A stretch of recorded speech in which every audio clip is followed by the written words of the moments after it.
Well, good morning, friends. All the usual suspects are here, I see. Hey, Allison, it is Green Noodles, as a matter of fact. How did you know? Did you sneak in? Did you turn my camera back on? Because I disabled that mother, so. Hey, Jason Gay, great to see you, my friend. Sue Finelli, always great to see you. Can't wait to get together again. Are we going to this thing in March that Karen's doing? Karen B, well, let's do some housekeeping. Well, again, let's just welcome everybody first. Billy Tano and PRD 004. Chiqueta, great to see you. Fluttershy Bear, great to see the changes you've got going on there. You're doing terrific work. Keep it up. Francis Sage, great to see you back. Sorry about the unfortunate respite, but I'm sure you got a nice break. Rob Cleveland, great to see you, my friend. Beth Martins, we'll talk about this in a moment. Well, we'll talk about it several times, but don't forget to join us if you weren't aware. Well, you probably wouldn't be because we just decided to do it. Beth Martins, I'm going to appear on her channel. In fact, right after this show, almost at noon Pacific time, 3 p.m. Eastern, to talk about one of the most iconic figures within the book of Revelation, and that is the Whore of Babylon. So I promise no horsemen were harmed in the filming of this episode. No, actually, we're going to do it live. So, but we're going to take a look at that. And I always love these conversations with Beth.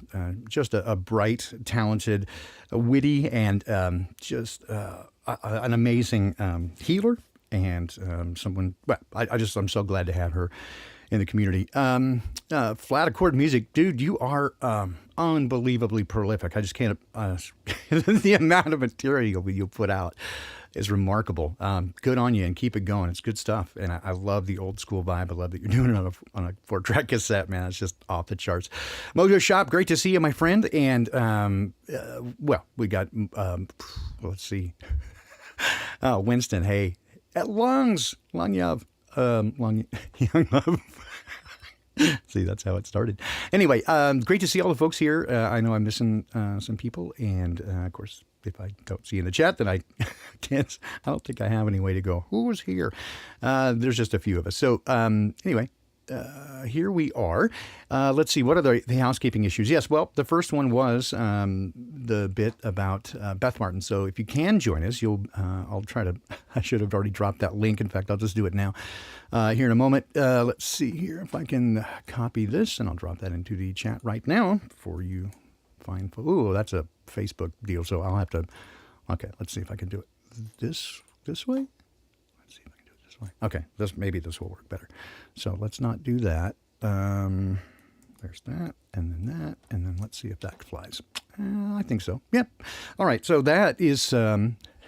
That's where you can get us, and that's going to be at noon Pacific and 3 p.m. Eastern Time this very day. So that'll be a chat with Beth Martins regarding the Whore of Babylon. So that'll be an interesting look.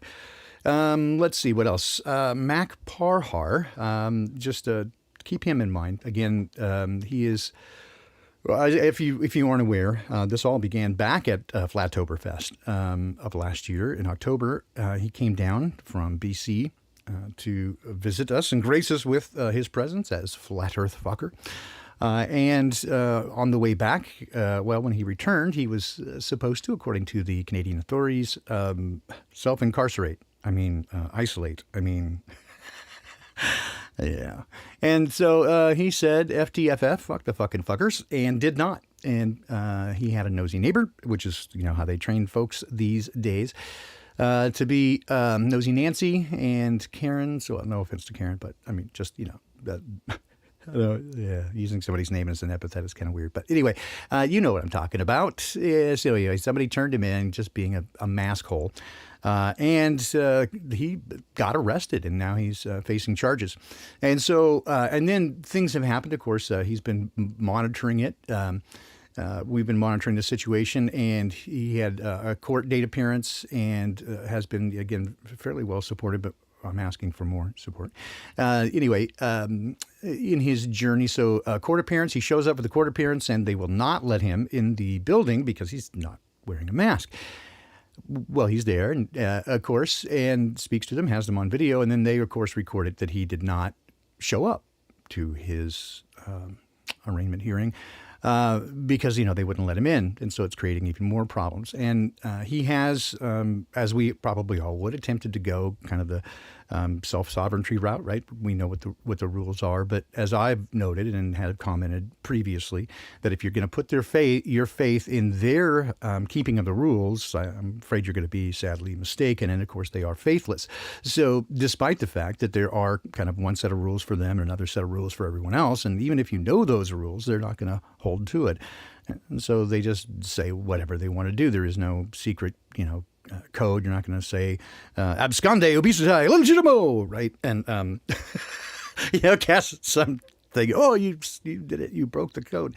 That's not going to happen, I don't think. And so they ignored his rightful claims, right, that they had no authority over him in this thing. So as a result, he now has to back up 5 yards and punt and get someone who is sworn to the bar. And so, do the regular legal rigmarole. And of course, that all takes money. And then to complicate things, of course, his business was shut down, his yoga teaching business, because he wouldn't do what they said, right? And so it's creating, a situation for he and his family, certainly in terms of financial, but also as well, if you follow his streams at all. It's stressful, right? He's got to be the tip of the spear. And regardless of what you think of his approach in terms of whether, what he should have done or this or that or whatever. Well, Ceiling Fan Man, I'm glad you're listening, but you can't chat. I bet you can. You just don't want to. That's okay. I'm not going to let it hurt me, even though I still love you. So he's having to face this. And so it's as much the emotional thing of it, and to see people who support you and people who do not support you. People maybe you thought were your friends that they have more to say about that they would have done things differently, or thought you should have done this or done that, rather than just backing the guy up. And right, he's an adult; he can choose how he wants to do it. If you're in that situation, you can do it, but you're not. So let him do his deal and support him in that. And so if you recall at the outset, when the very moment I heard of it, I put up a GoFundMe page, but not a GoFundMe. It's a Go Get Funding, I think, for his legal fund. And that was while he was incarcerated. But really what it did is just ultimately went to PayPal. And so what I just funneled everything to him, but in order to keep it, they take a little bit, and then of course PayPal takes a little bit. So I was covering the cost of those on the way through, just to make sure that he got what everybody intended for him to get. And at this point, as soon as he got out, we were just saying just go directly to his PayPal. Right?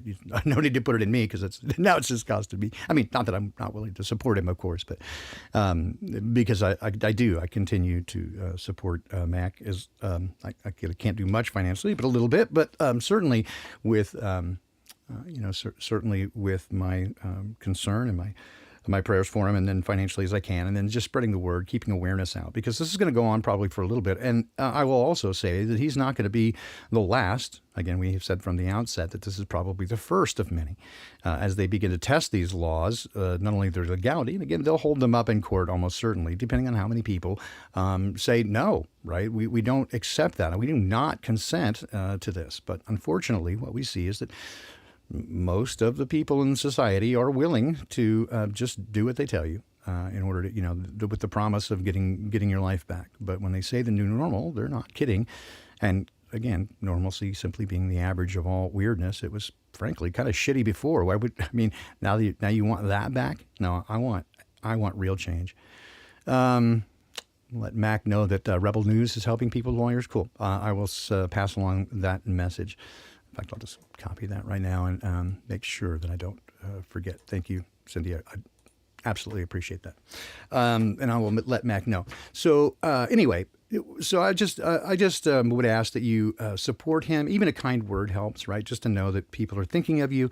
And again, it's a constant battle for him, certainly emotionally, right? And yeah, this is one of the things that I love about our community, our growing community, and specifically you guys, right? The who I call the usual suspects, and we see you kind of around the same streams. But this is again one of the purposes in setting up this channel at all, as well as one of the biggest things that I love about this is the community, just to have people who are of like mind and who will support one another. It's not only remarkable in this day and age, but moreover, again, we don't see much of that outside, but there, even especially on truther channels, that sort of, truther. I don't like labels, that. But those of us who do not accept the mainstream narrative, we take a lot of opprobrium from the mainstream. Those who do, and the one thing I noted. I say one thing. My wife and I get, hey, you know what's weird? What's that one thing that's weird? But one of the things that stuck out at me in the responses from in the Awakening Project is how alone so many people feel. They feel so alone and isolated. And when you see the world in this different way, and your paradigm completely changes, right? There's like the meme of that awkward moment. When you wake up and no one around you is, and it's of course the screenshot of in the Matrix where Neo has just woken up and he's in the pod and he looks out and he gets his first glimpse at what it is, and you look around and it changes. It's not just when you realize it's not just one thing that we've been lied about, but all of everything we've been told. From who we are, where we live, our history, what's up, what's down, everything has been lied. It's a construct. They have lied to us for a variety of reasons. And if you haven't figured that out yet, again, I'm not going to say that you're dumb or anything. Just say spend some time, really look into it, and don't just accept the mainstream narrative at face value. So it does cause and we've talked about this on numerous occasions, that it does create stress within relationships when one party makes a substantial change in their behavior or their principal core values. And in fact, often, especially when those are positive changes, they do some self-help thing, or they quit drinking or whatever it is. When they make a substantial change, it creates an imbalance in a relationship because the organic nature of the relationship that it becomes it has its own context, its own life. Now that it's changed, and so it creates an imbalance, and things are different. And as such, depending on the number of people, whether it's just two people, an intimate relationship, or whether it's a group dynamic, a family, when that power structure is disrupted, then it creates stress, and people begin to clamor to see where they stand and where they're at. And so it creates this conflict within relationships that ultimately leads most people who have gone through this awakening process feeling isolated and alone. Many people get depressed, but again, not just at the awareness that everything that you thought you knew was a lie, which is terribly disconcerting in and of itself, but then to lose all your relationships as well, or at least to have them threatened. And often, people have lost jobs, again, marriages, been estranged from family members. And yet, and this is one of the things that caused me to be so honored to be a part of this community with such amazing people, is that each and every one of you who is here has had the temerity to continue on and persevere in the face of that, irrespective of the risks, knowing what the risks are. You did it anyway. And none of you would, like, to press the metaphor, like Cypher in the Matrix, go get plugged back in to have the juicy steak. That's why you're fucking awesome. Right? So anytime you feel down, you get alone. I know, Allison, you go through it from time to time. I know all of us do, right? Mark, I know you do too, right? We all have those moments. And it's well, noted even in Scripture, right? That you get, you get isolated, and they treat you like crazy, stupid, an asshole. You're killing Nana because you won't wear a mask. And that hatred, right, makes it all the more difficult. And it's painful. And so those of you, again, who have the temerity to stick with it and to not go back, and once your eyes have been opened, to continue on. And many of you, and not only that, but further the risk to go out and try to awaken others, not because, as they often claim, that you like to have special knowledge. Well, if you had special knowledge, what's the point of telling somebody about it, right? You'd keep it a secret, not risk everything to tell others. You tell others because you care about them and you don't want them to be harmed by the nature, right, of the risk. There are inherent dangers around us because we are in a war, and as it turns out, it is a spiritual battle, and that makes it all the more, the stakes are higher, but all the more difficult because it is invisible to many. They can't even acknowledge it. So they don't even know that they're in a battle, much less that have picked sides by nature of their choices. And that, again, we're told that the weapons of this warfare are not swords or knives or guns or bombs, but rather the heart and the mind. This is a battle for the heart and the mind, and yes, your very soul. And many people can't even acknowledge that they have one, and perhaps they don't. Not to put too fine a point on it, right? But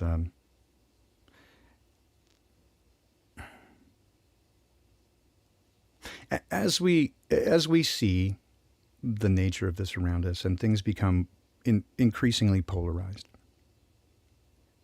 I think for most of you now, you have come to grips also with the risks and what's happening in society, that they seem to have pulled the pin on this hand grenade. That's well, previously they moved at a glacial pace, but inexorably moving toward their end goal. Now they seem to move out in the very open. I've been describing this as the sprint for the finish, even prior to the latest circumstances, but this has certainly exacerbated that and moved with ever-increasing intensity and amplitude.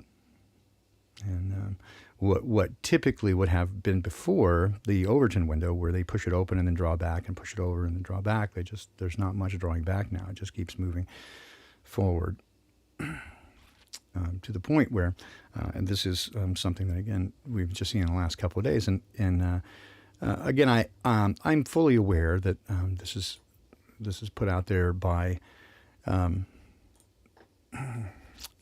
media person. This is not anybody official in the government suggesting such policy. But keeping in mind, if you're familiar with Operation Mockingbird and the idea of the Overton window and just what's going on, right, then this should be of no surprise to you that recent days MSNBC host suggests killing American citizens with drone strikes. And for crimes, no, really, what they're talking about is hate speech, ideologically motivated violent extremists with objections to the exercise of governmental authority, and they're calling the presidential transition because, of course, they have to pin this on Trump and the whole Q thing. But the implication here, and I would say almost explicitly, much rather than just implicitly, is that if you do not buy their bullshit, their governmental authority, they want to kill you, and that is pretty explicit. So, and this is it just refreshed because it was right here earlier this morning. It was like the top stories again. Was they're drawing a direct line between if you do not accept their version of the narrative, which is blatantly and obviously a fucking lie at every step, and if you don't buy their lie, then you're dangerous. You're violent, right? You're ready to go blow something up, and that's how they're positioning overnight,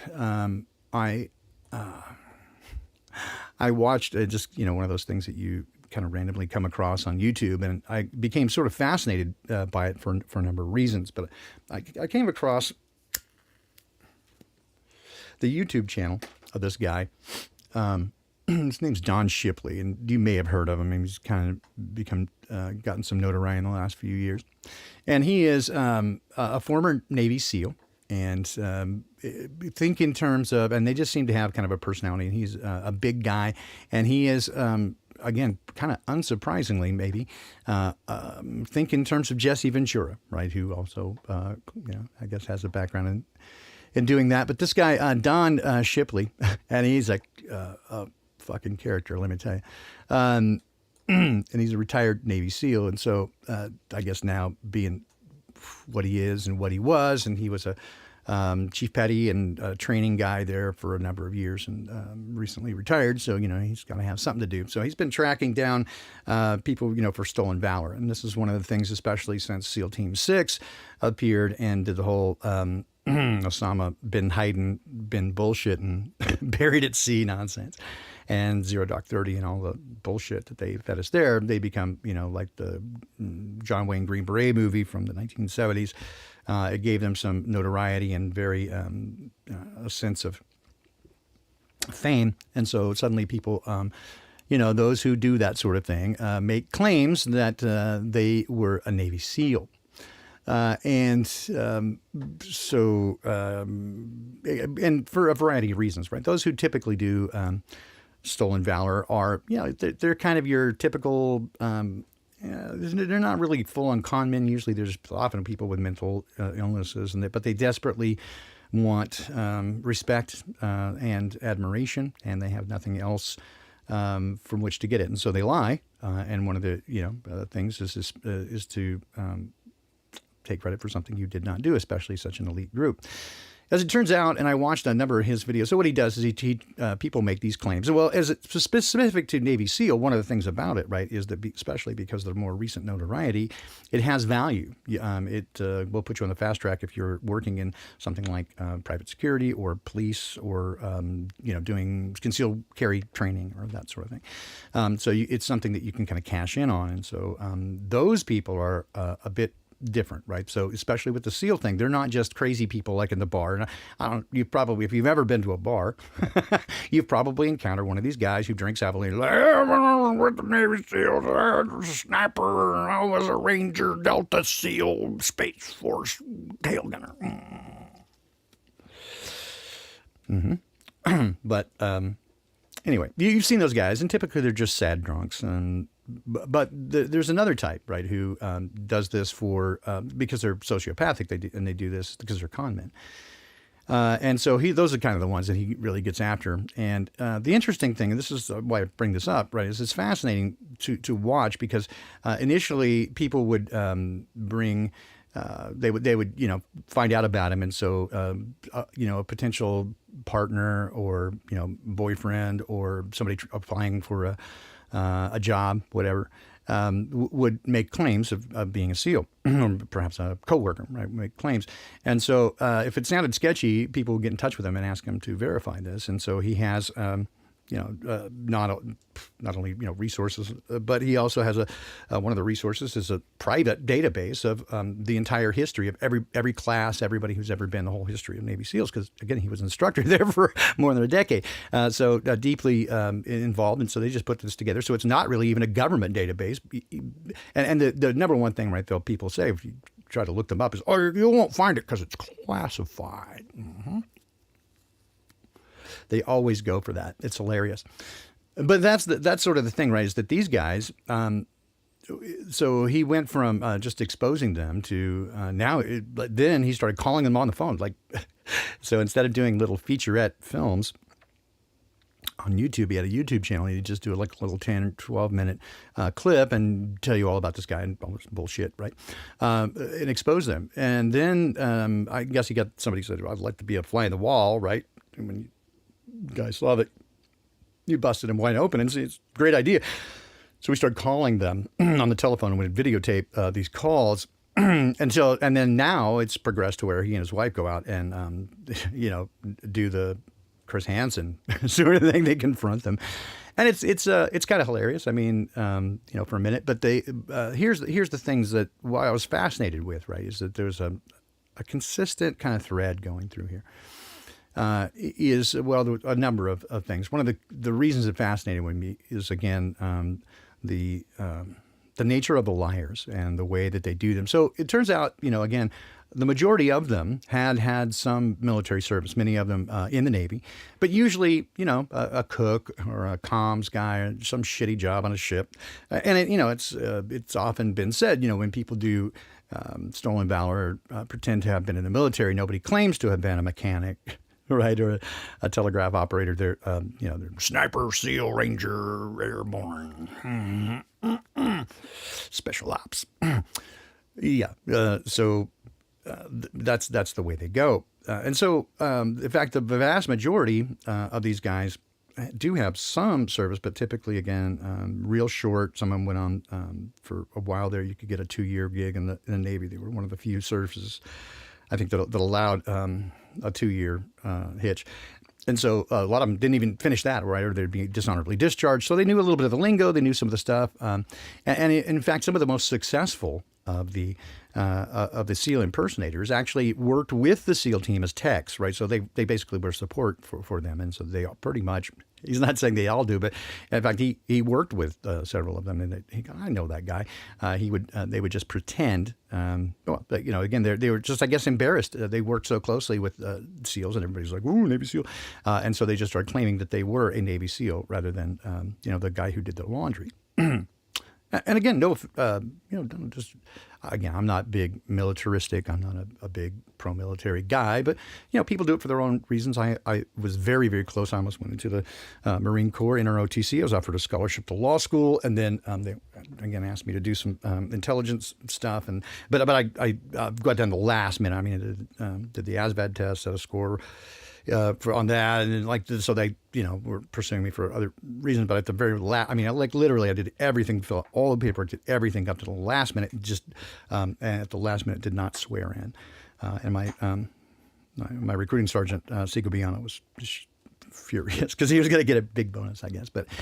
And they tried for a number of years after to get me back or get me into it again. In fact, even once offered me a civilian contracting thing for an intelligence thing. I've told that story before. Anyway, not a big deal. It's not like a spook or anything. It's just forensic stuff on audio. It's what was boring, but interesting in that it gave me some insights into the nature of how they do things. That's all. And that was, in fact, one of the how many of you, in fact, came to know about me is a conversation with Crow on Crow 777 radio about that experience and the way means and methods of acquisition and kind of what they're doing with data because they are getting all your data. And just to quickly jump on that, right? If anything that you try to do to prevent them from gathering it really just puts up a red flag. It's just kind of the Streisand effect, right? So everything electronic is already compromised at the hardware level. During manufacturing, there's nothing you can do to prevent it. So just carry on as though it's not happening. I mean, just keep in mind that it is, right? I guess that's what I would say. Anyway, so these guys, again, so it's fascinating to watch those who are confronted in a lie double down. And their behavior, and this is one of the things is fairly notable to me, their behavior is so similar to that of politicians and the media. And so their first reaction, of course, is to, how dare you? How dare you?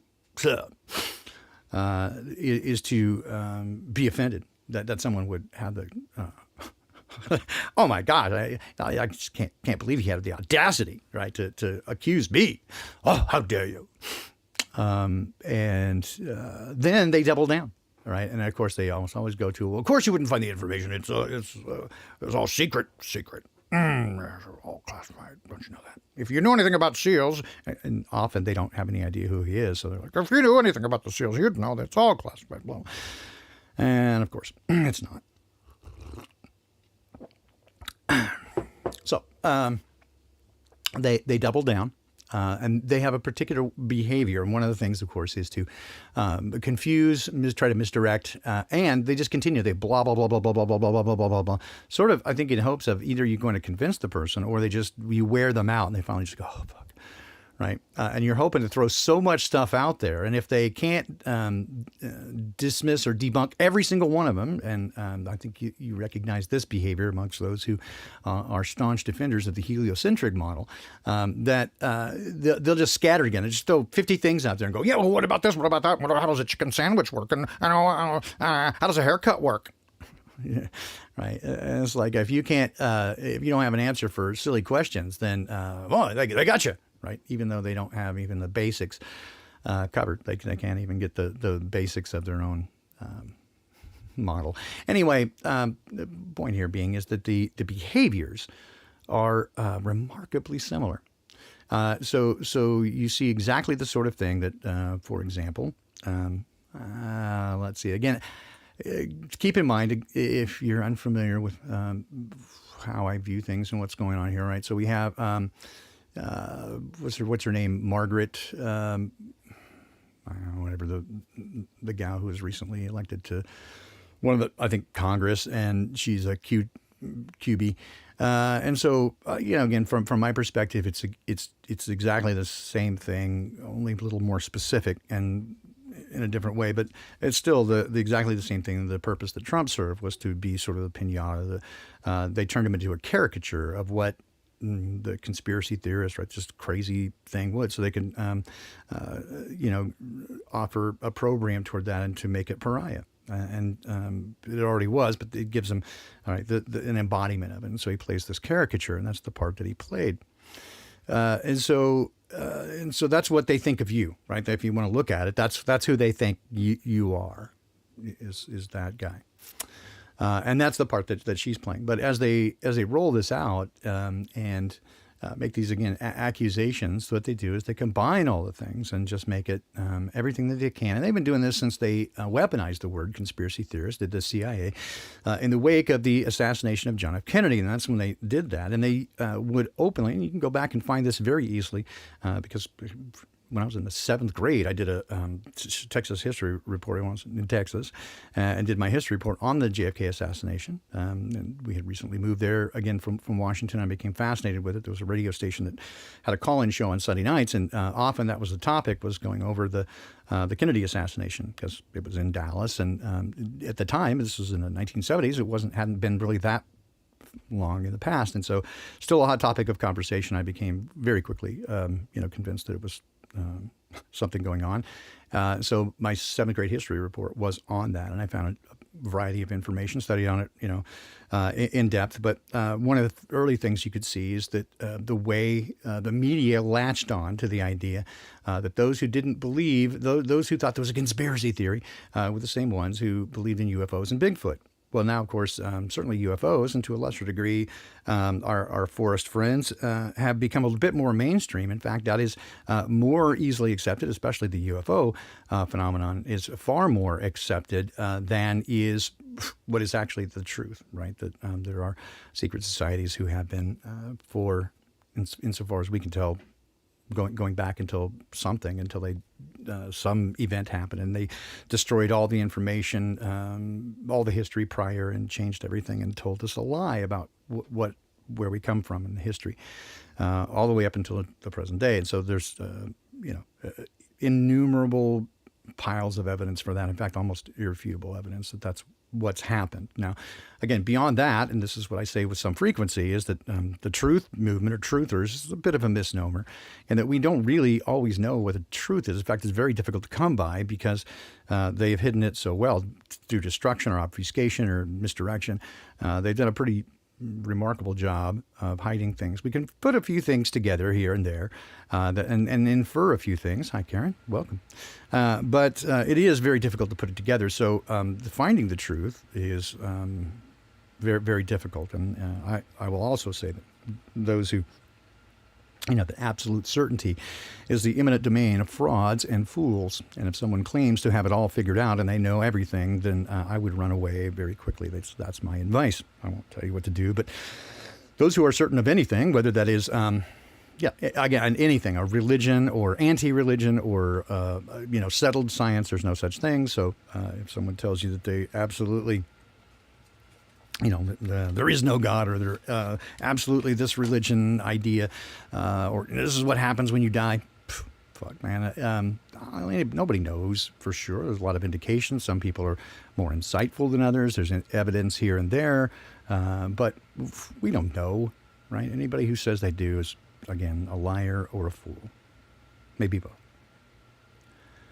I mean, there are some things I've experienced, and there's enough evidence that I'm convinced, right, to my own satisfaction. But that doesn't mean I can try to convince somebody else. I mean, I might share and I do that here. I might share that with others. This is my experience, and this is the way I've seen by observation and experience. This is the best approach that I've seen that works for me. And this is these are the things I think to be accurate and true. And I do think there are objective truths. I just don't think we know what those are, to a great extent. But there are folks in our community like Cammie and Zach, and Karen, right, who spend a substantial amount of time trying to figure it out. And I love that, right? I'm so fascinated by these things and figuring out the nature of our world. But again, I'm always wary of those who make positive claims of specificity, right? That this is this and that is that. I'm personally very wary of that. And so, again, my advice would be that you should be also just very wary of anybody who claims to have it all worked out. And then good discernment is key as well. Eat the meat, throw away the bones, right? Traps don't work if there's not any truth in it. Hey, Bob. And, even, Alex Jones, a known shill, has a fair amount of his content is based in truth. But it's controlled opposition. It's designed to mislead you, gatekeep, and make people who research these things look absolutely fucking crazy, right? Knucking futs. So that's their job. And that's how they're positioning you, right? This, again, keep in mind, this is what they think you are. I just noted this. Transgender Navy SEAL kind of put it together. I just read an article this morning about the first person who went from transgender to neuter gender or non-binary. In Oregon, they got the very first very first legal status as non-binary, and now a few years later, they were sadly mistaken that they were in fact had mental illness and that someone should have stopped them, and they did not, because everybody's afraid of the cancel culture, right? And that is, again, what you're facing. So that's only the beginning, the cancel culture, the ostracization, the isolation. That's only the beginning. And as I pointed out just a few minutes ago, they're trying to make it acceptable. And this is the whole point of the Overton window. While, shooting drone strike killing conspiracy theorists, certainly, oh my God, it sounds just like, it's outrageous, right? But that's exactly the point of the Overton window. You pitch out something that's outrageous, people go, oh, but the idea floats out there. And somebody says, well, not that, but, we should take a look at these people and certainly, lock them up. I mean, killing's a little extreme, but we should, and re-education, right? That's and keep them away, and certainly silence them. And keep them offline. Oh, the other thing I was going to mention about the Shipley guy, and he put up a YouTube channel of these outings of people. He got, like many of us, he got his YouTube channel pulled. And why? Well, because the people he was outing were going, hey, his hate speech, he's bullying me. But he's telling the truth. And so, as most things, you're not allowed to tell the truth. So they call it hate speech. Because remember, kids, that hate speech isn't speech that's hateful. It's just speech that they hate. And the further a society drifts from the truth, the more it will hate those who speak it. And, I think even Jesus said the same thing, right? That if they hate me, they're going to hate you. And if you're doing like I do, well, they're gonna hate you. So that's the nature of that. So that's what's going on out there, right? Is they are certainly setting up the idea, the premise, that if you do not go along with their narrative, especially these scary ideas, right, that the nature of this current medical crisis is invalid and is boy, I would even say at best overblown, but more likely a fabrication, then if you see the truth in that, then you're dangerous. Well, of course, again, when you cut out the tongue of someone, you're not exposing them as a liar. You're demonstrating that you're afraid of what they might say, which is the truth. And so this is the world in which we live. And as you know, I'm not trying to frighten you, right, or spread fear porn. This is simply observation that this is the nature of what's happening around us. And it would be wise to prepare, or at least be aware of what's happening around you. And if you want to express that, here's an opportunity. Get this plug in for Scooter's Etsy shop. You can say it loud, say it proud.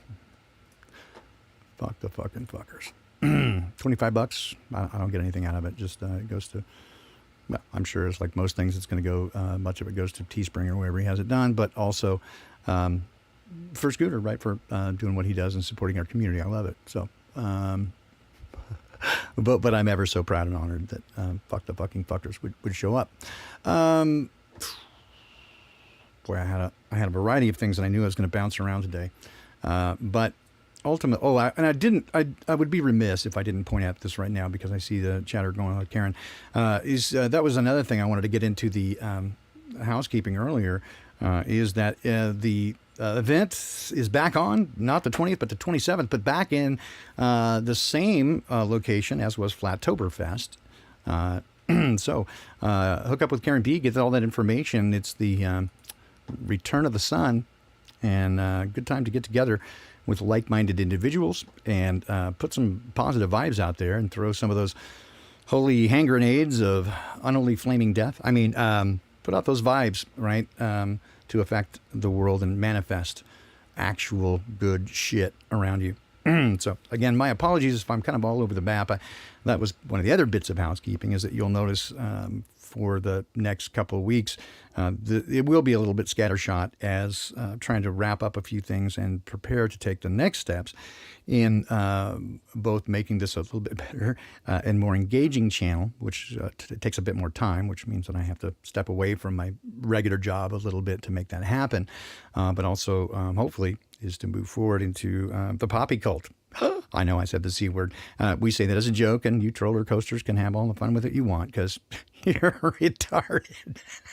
Anyway, just a group of like-minded people who want to say we do not consent and fuck the fucking fuckers, and we can get together and have a sustainable culture amongst ourselves with good people who are into it, with personal responsibility and interdependence. And so I expect that hopefully we'll see a bunch of little ones, not just a big, bear taria or whatever. And again, props to Owen for doing that. I don't even know exactly what that looks like. I know I've heard of it, but I just think the idea of having a bunch of little ones everywhere makes it easily accessible, a little bit less risk. We can all share with each other our experiences, what works, what doesn't. I've got some more ideas on that I'm considering more and more about how to approach this so that we can make a whole bunch of these little things and share with one another the experience, and that we're a community spread out, right, in the same way we are now, but those tentacles are grouping together, and mitosis can occur. And if we get a big enough group, then we, again, split and mitosis and spread out and spread the word and make us, harder to kill off, for one thing, and more effective especially Barbara Streisand, right? I got you, Ann. Hang on. That's the hope, is to do that. So in the coming weeks, I'm going to be focusing on trying to make that happen, and I really expect that I'll make the first steps this year. And so a little bit intimidating, I think, but I really feel nudged to do it, and I know that my experiences, if Dad's involved, right? If love is not the motive, Dad's not involved, and certainly there's love in all of it. But also where he offers the vision, there is also provision. So I expect that it will be never too much, never too soon, just barely enough, and we have to step out a little bit in faith first to make it appear. That's just my experience, and so that's what I anticipate will happen. But we hope to do that soon. So in the coming weeks, if these seem less organized and focused, that may happen often. Again, just like the noodles, it's just kind of extemporaneous, and it's just sort of whatever comes to mind, and I rely on Dad to point me in the right direction. But sometimes, like today, it's just an observation of a variety of different things sort of coalescing, putting it together. But as I kind of get my shit together and we begin, I think, season 2 or however you want to call it, I'm going to move back to trying to disseminate some of the information I gathered in the Awakening Project, distill some of that into easily digestible chunks so you can better understand, if possible, the nature of how this all works, the illusion, and why people go into such cognitive dissonance. We've discussed aspects of it previously. I think it would be probably better understood if you can see some of the data, some of the raw data, and then extrapolate it out into ways, different aspects that you can see the correlation between commonalities and what those things interpreted mean, why certain people have a propensity for awakening where others do not. And I'll clue you in, it's not just intellect, right? There are a fair number of people who are very bright, who are very, very far away from being awake. They are completely inert and entirely slaves of the system, and probably will never get out. But it's not, thank you, Billington, but it is not in any way specific to intelligence. It does help to have some ability to process information logically and rationally so that you can tear down those lies, which is necessary in discernment, right? And to eat the meat and throw away the bones. It certainly helps, as with most things, to have more than one functioning set of neurons and axons. But that is not the deciding factor. It has a lot more to do with who you are, basically, and how you process information, but where you get your affirmation. What do other people, are you a slave to what other people think, or are you willing to be that maverick and step out on your own? And there are certain people who are a bit more predisposed to that. But intellectual honesty and ethics kind of has a lot to do with it. I got to tell you that. And by implication, I suppose that means that people who do not wake up are unethical and have lack of intellectual honesty. And I think there is a certain amount of truth in that they can lie to themselves. And I have observed it. When someone can lie to themselves and believe their own bullshit, it makes them kind of dangerous. True believers are really the most dangerous amongst any group. The con artists, they're bad and dangerous, but the true believer, scary. So there's a number of other things I think will probably be best if I talk about them in the Poppycock Report, which is Tuesdays and Thursdays at Rose 777 channel. They're more news related about some curious things regarding, related to, I got some more information on Jeff Bezos and his stepping down as CEO of Amazon. He put a cover story out. I have access to that as well as some observations of that. We can take a bit closer look at some of the psyops that they're running around us and why those are important. Again, my advice in all this sort of stuff is, and again, I say my advice, I'll tell you my approach. I don't really often feel comfortable about giving advice or telling other people what to do, because I do observe that we all have different things that we're good at, and I see this, for example, in our community, especially with content providers, for example, those who do the research and put out videos. Each of us have our own style and focus on different things. Some is general information. Crow 777 is a great example of looking at a wide variety of stuff, but often focused on the sky clock and alchemical things and those sorts of ideas. Right. And then, of course, his partner, Jason, and Wayne and I take a look on Secrets of Saturn at some of the social engineering. That's kind of primarily what we focus on, again, a variety of things, but social engineering has kind of become one of the focuses there. Then you get Ceiling Fan Man, right? Beautiful guy who I've been honored and just delighted to become good friends with him. And he sees things off at me much the way I do. And we got there, again, through very different paths. Similarly with Nachiketa, right? A great deal of wisdom acquired in introspection and having a relationship with Dad without the intermediary of a religion. And so despite getting there in very different ways, when I see that we all are friends with the same creator, that's pretty fucking cool, right?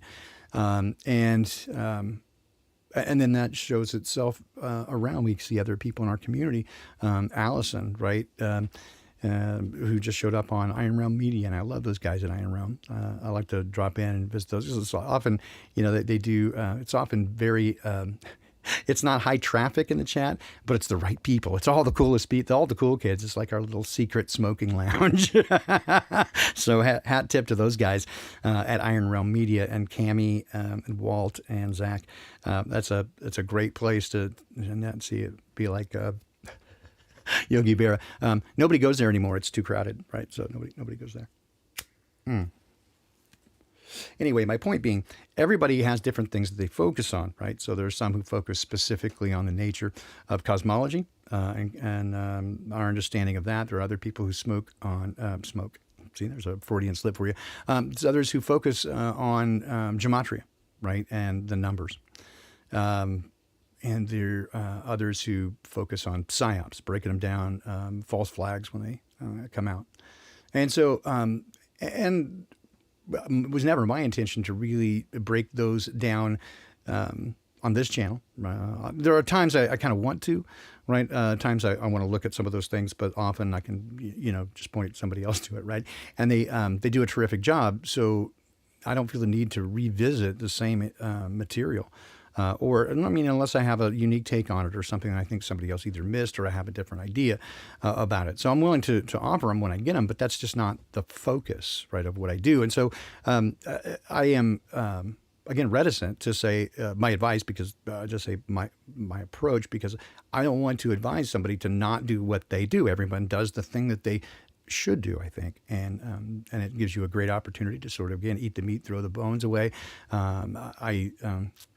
I do really appreciate, especially those who in their presentation are reticent, as am I, to make specific claims and say this is this and that is that.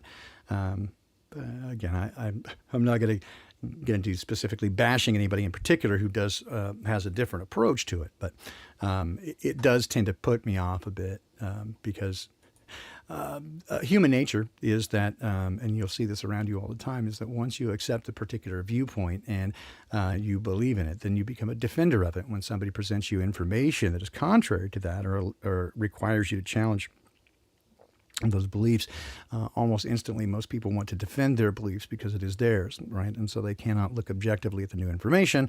And here we get cognitive dissonance, and then the landmines show up, and wow, does it get uncomfortable from there? And so this is where you have trouble, again, waking people up or getting them to look at your information, because you're challenging their belief system and the way that they see things, and by implication, at least to them, you're telling them that they're both wrong and stupid, and nobody wants to hear that, right? So it does take, it is going to take some, I think, skill. Again, those who go out and do, flat smacking or red pilling or whatever, good on you. I don't often see a lot of evidence that necessarily works. I do see evidence that those who plant seeds, that those who do it within the context of relationship, where there's trust built over time, and when you get people to ask questions for themselves and they begin to ask their own questions, that's the most successful that I've seen, and that's the process I've seen for many. Telling people that they're wrong, that's why I often say that the biggest obstacle to Christianity are Christians, because they often have this thing of, you're doing it wrong, you're going to burn in hell. Right? They will often say, well, that's because I love you, don't want you to burn in hell, but see how good I'm doing it? You're doing it wrong. People don't respond well to that. I know I don't, right? So anyway, I just say within the community, I truly appreciate those who are doing what they can, and whether that is creating content or, and this is part of what I wanted to get to, in the middle, like Mark Bloom, who creates an enormous amount of think pieces and passes them on to us and gives us ideas.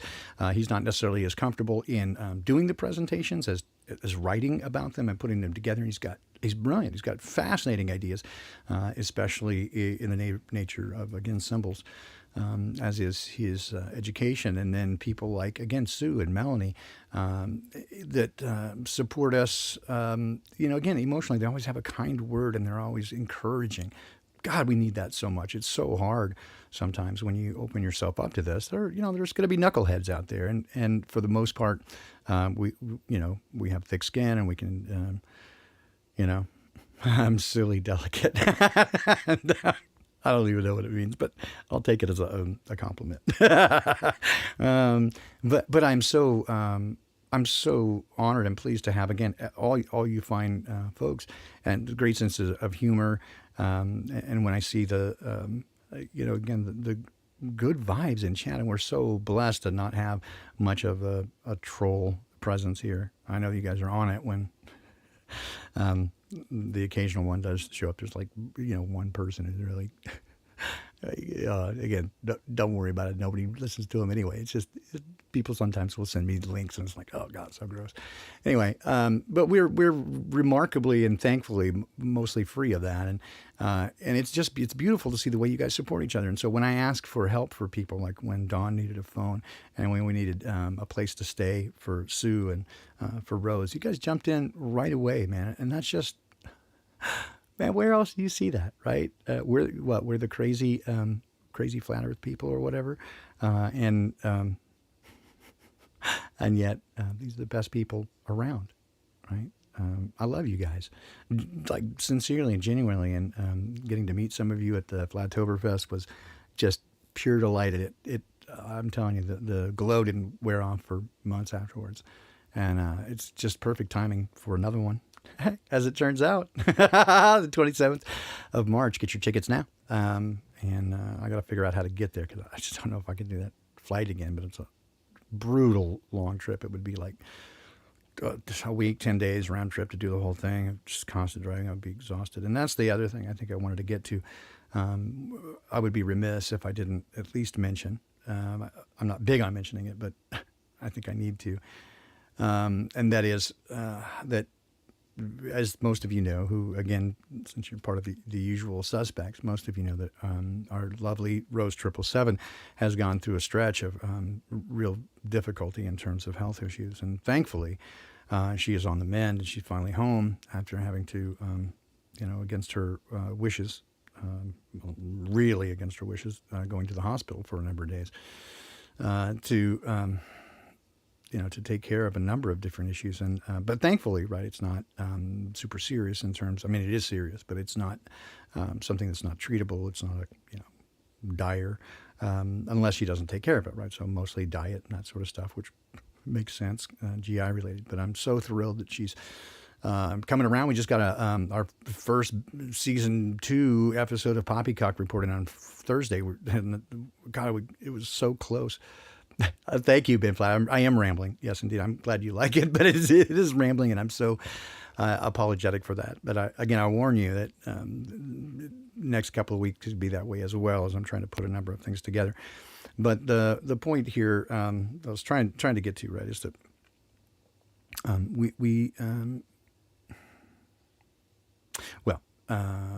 thank you for supporting her, and she's doing better, and I'm so delighted that she's back. But I hate to put the but in there. Well, I'll say all and, because but usually you're undoing the last thing you just said. This is not that. And I could also use your positive vibes and thoughts and well wishes. We have both been going through it, and so I think she got the worst end of the deal, but I have very similar, oddly, circumstances or symptoms. GI stuff that's, I don't want to get graphic with description, but it's been so exasperating and so discouraging. I mean, it's I said something the other day, they were asking me about, somebody at work asking me about it. It's like, it's ruining my life, man. It's so hard when I can't go a day without this weird vomiting thing, and it's really painful, and it's terrifying my wife because she doesn't know what's going on. Of course, I'm self-employed, so I don't have insurance, and I cannot afford a wild medical goose chase, and certainly don't want to either. I did go in last week and get some blood tests done. Again, not something I wanted to do, but dude, Rob, thank you so much, man. You're an awesome guy. We'll talk again I know you're working today. We'll try maybe next week, touch base again. But it's it's been a frustrating thing, and again, I try to say too much about it. I'm not asking. I'm not.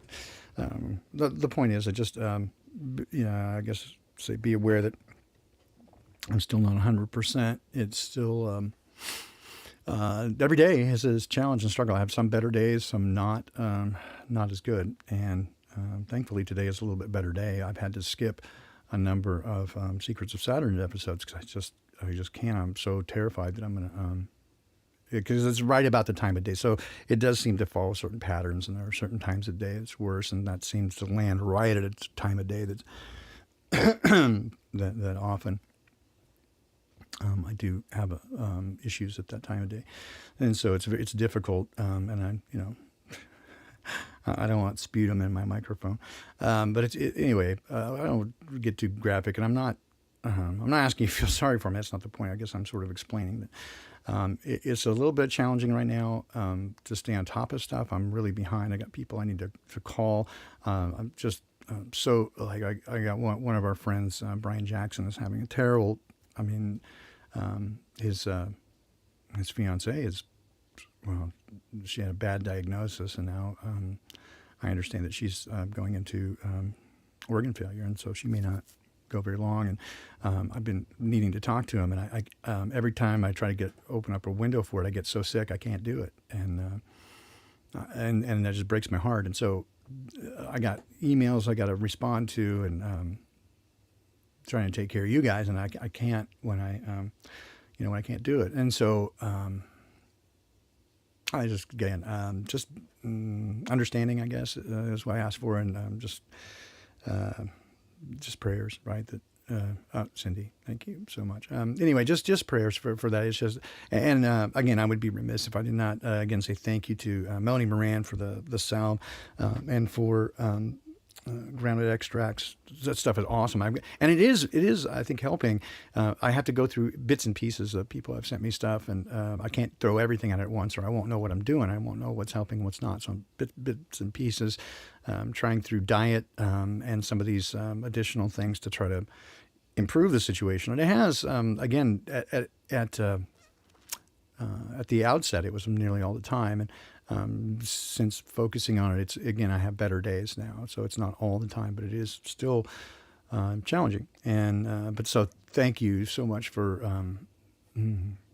all just the kind words of support, and those who have sent things in a tangible way to help. And so thank you. And I just again was just asked for your thoughts in that.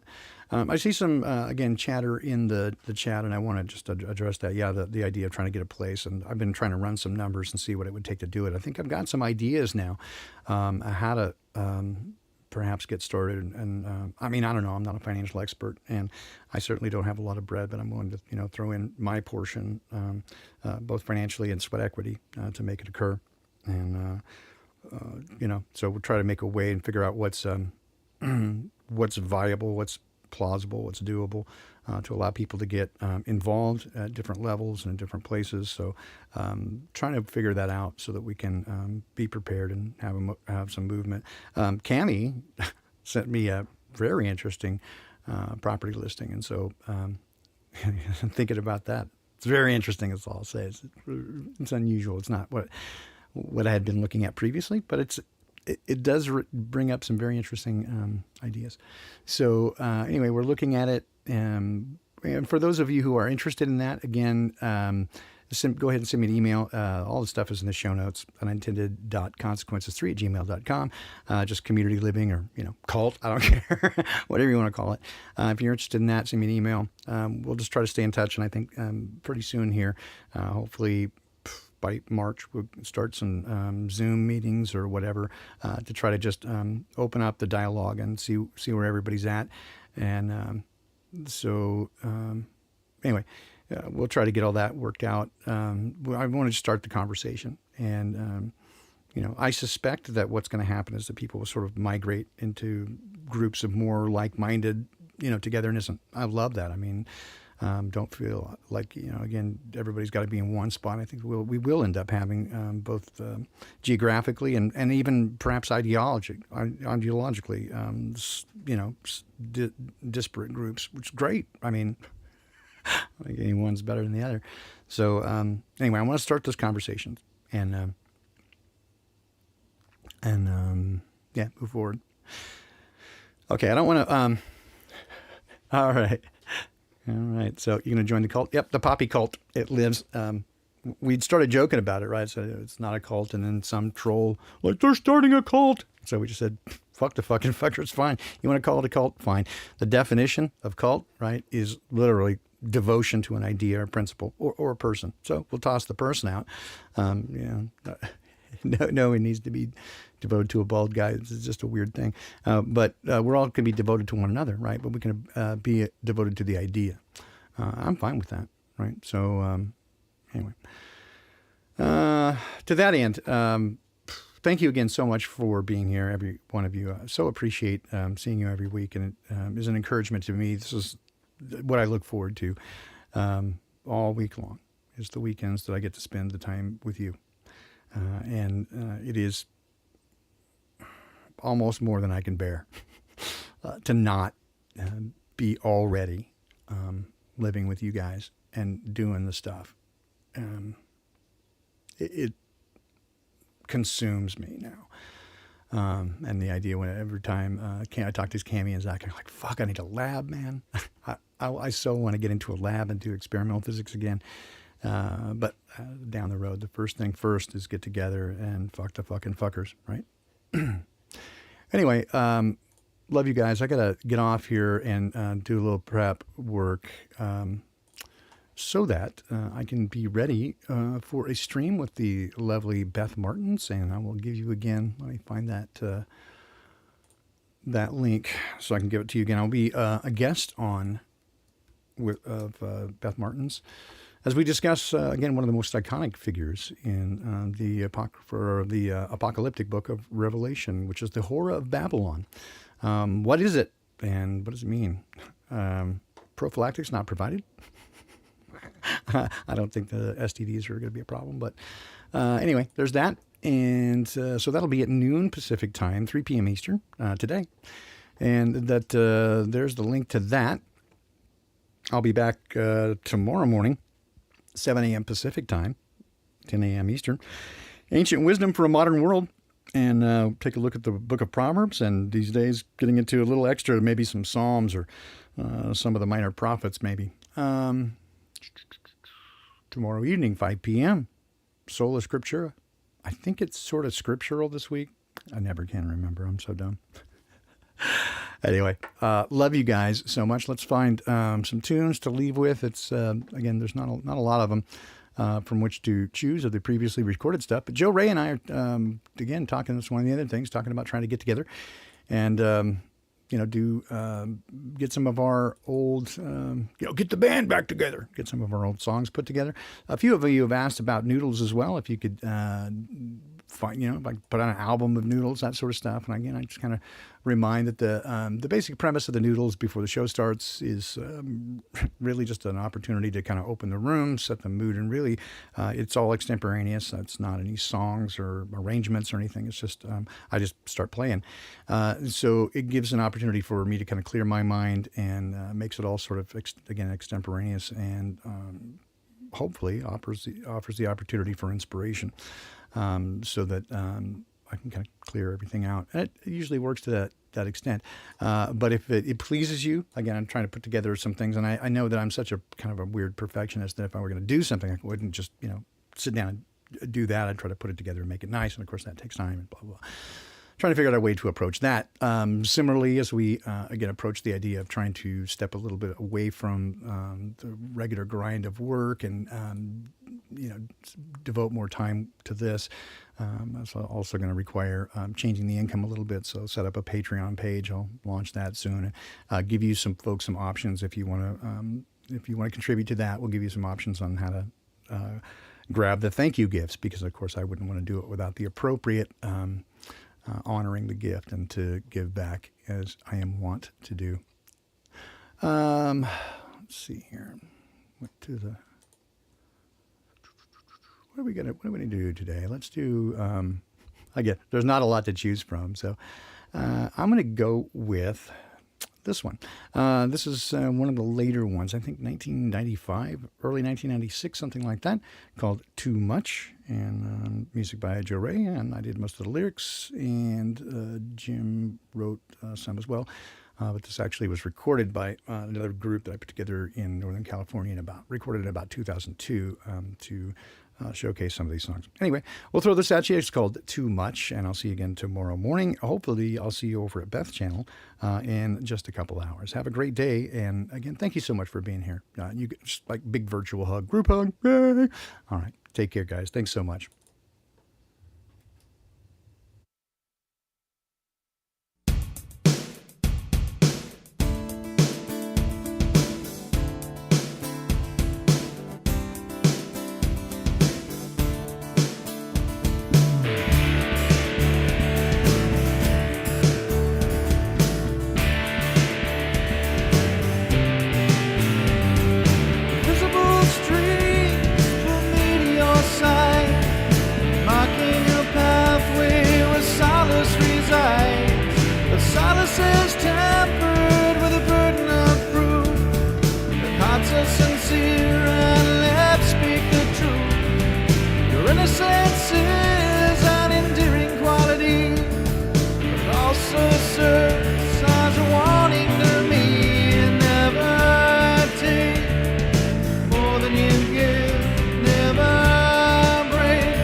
There's a hunger of the soul this time. Never take more than you give.